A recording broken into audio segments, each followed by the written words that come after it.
From the economy to national security debates this week, particularly over the government surveillance programs that were put into effect in 9/11, an important House vote that almost scrapped those programs. Joining me now, the chairman of the House Intelligence Committee, Republican Congressman from Michigan, Mike Rogers. Chairman, always good to have you back. David, thanks for having me. Before we talk about the NSA programs, let me mention this developing story in Egypt this morning. You have violence in the streets. You have a provisional government, really the military, cracking down on protesters with dozens who have been killed already. I wonder whether you believe that the tacit support by this administration for a military coup is not leading to stability as was forecast, but leading to something far worse.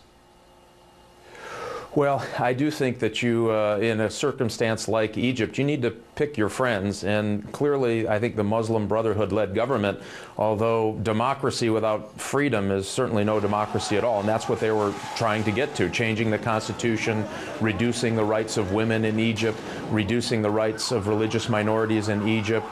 They weren't concerned about the economy at all. They were concerned about pushing toward an Islamist state.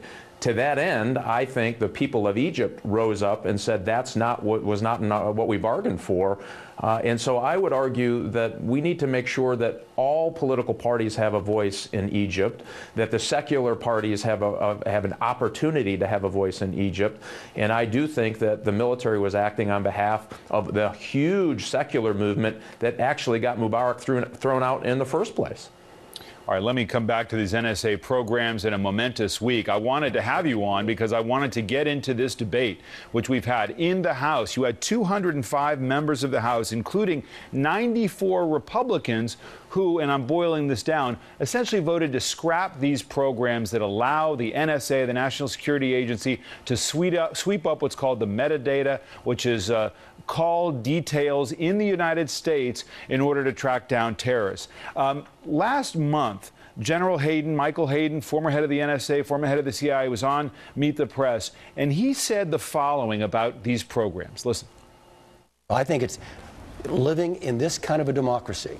We're going to have to be a little bit less effective in order to be a little bit more transparent to get to do anything to defend the American people. Given the kind of support for an amendment to scrap these programs, do you agree with what General Hayden said there? Well, I'm not sure what point he was making there, but let me tell you this. I mean, I share the frustration of the American people, and that's what we saw happen recently. It was a collision of really bad, awful policies and ideas coming out of the administration. The data hub that would take Social Security and health information and other information, put it in one place. All of that is bad, and we should all be very concerned about it. The problem was this was, I think, the first opportunity for members who are frustrated about those things, and the American public is frustrated about those things. And by the way, I'm frustrated about those things, and say this is exactly the same. And unfortunately, it's not.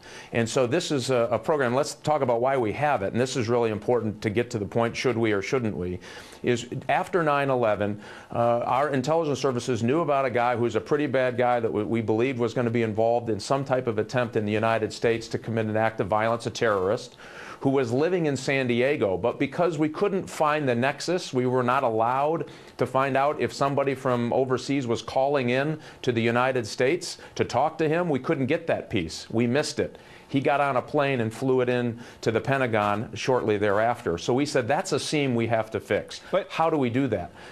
Well, and what we ended up doing is the program that they tried to turn off is the program that catches foreign terrorists from talking to people in the United States, helps us identify those. And again, and talking to senior government officials this week, the way to understand these programs as they lay it out is to say a suspected terrorist calls somebody in the United States. The way you put those two together is that you have a haystack.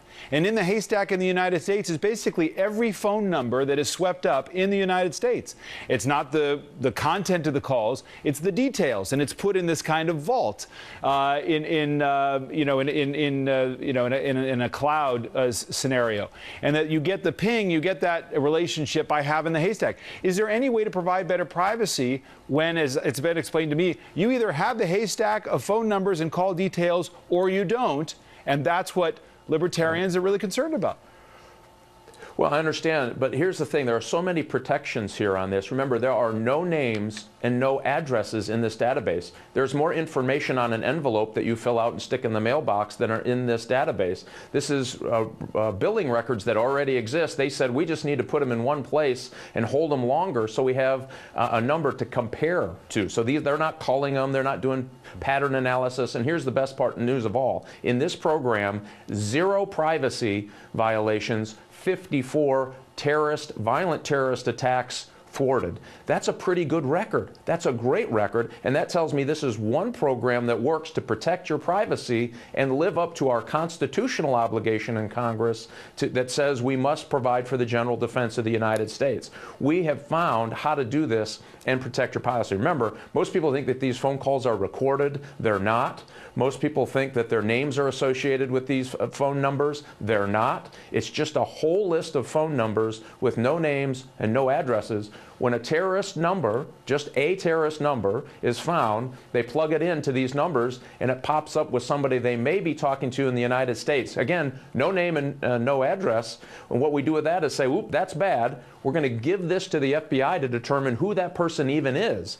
And so that's the way we protected privacy, and that's why there's been 0 privacy violations with this, and it's been able to be used to stop 54 violent terrorist acts. Chairman, I've got about 30 seconds left. Edward Snowden. There are some attempts by the administration to suggest to the Russians and to him that we would not pursue the death penalty to try to get him back here.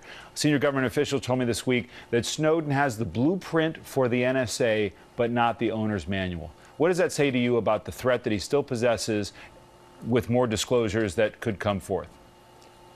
Well, and we need to understand this very quickly. He has disclosed programs that make it easier for terrorists overseas. And the first people who are going to feel that damage are our soldiers in Afghanistan. We need to understand that. This is serious and it's real, as well as empowering Chinese and Russian intelligence officials. I think it's important that he comes back, brings what he has left, and if he really truly believes he did something good, quote unquote, then come back to the United States. He missed every opportunity to be a whistleblower when he missed every opportunity to talk to a whole host of avenues for him. But is it realistic, do you think, that we can compel him to come back?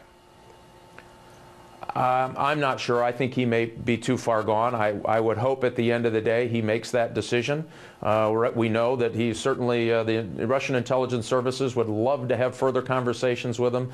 We think he's already had some disclosure to the Chinese intelligence officials. So there's a lot more to this story, a lot to be concerned about. I would like him to come back as well and bring what he has stolen from the people of the United States. All right, Chairman Rogers, we'll leave it there for this morning. Thank you as always.